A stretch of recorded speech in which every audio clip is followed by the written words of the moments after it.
मनुष्य उसी को प्रेम भी कर पाता है जो उसकी अपेक्षा पूर्ण करता है। और अपेक्षा की तो नियति है भंग होना। कैसे? क्योंकि अपेक्षा मनुष्य के मस्तिष्क में जन्म लेती है। कोई अन्य व्यक्ति उसकी अपेक्षाओं के बारे में जान ही नहीं पाता। पूर्ण करने की प्रामाणिक इच्छा हो तब भी कोई मनुष्य किसी की अपेक्षाओं को पूर्ण नहीं कर पाता। और वहां से जन्म लेता है संघर्ष। सारे संबंध संघर्ष में परिवर्तित हो जाते।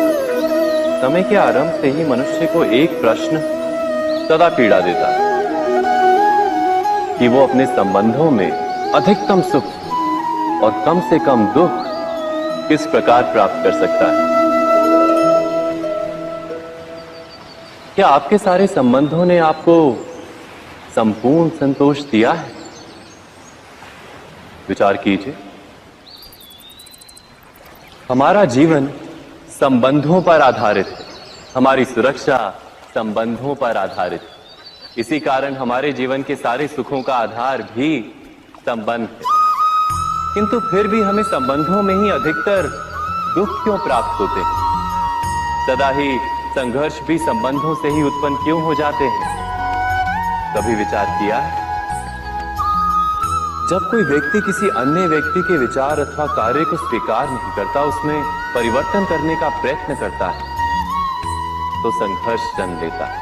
अर्थात जितना अधिक अस्वीकार उतना ही अधिक संघर्ष, और जितना अधिक स्वीकार उतना ही अधिक सुख। क्या ये वास्तविकता नहीं?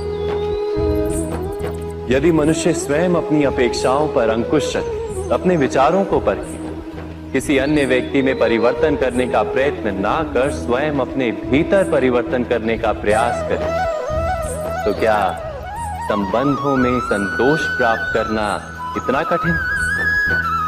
अर्थात क्या स्वीकार ही संबंध का वास्तविक अर्थ नहीं? स्वयं विचार कीजिए।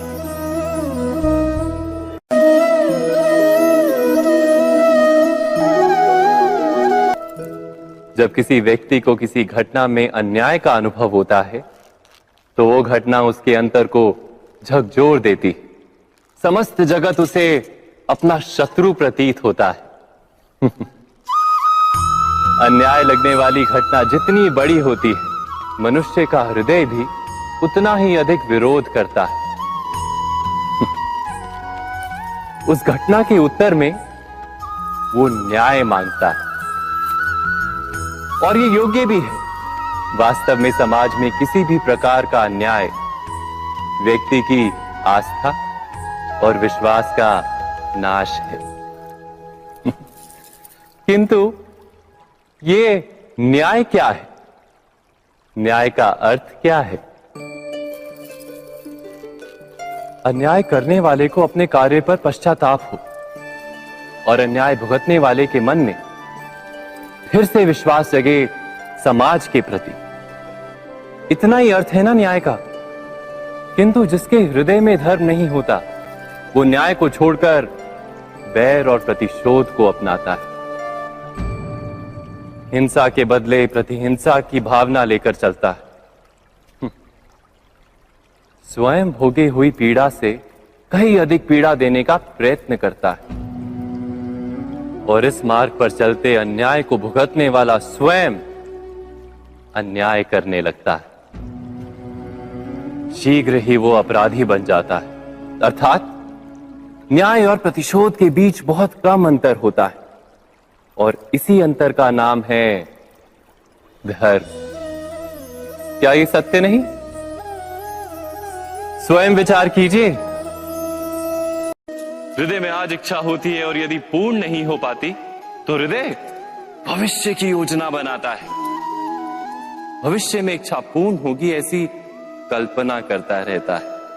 किंतु जीवन ना तो भविष्य में है ना अतीत में।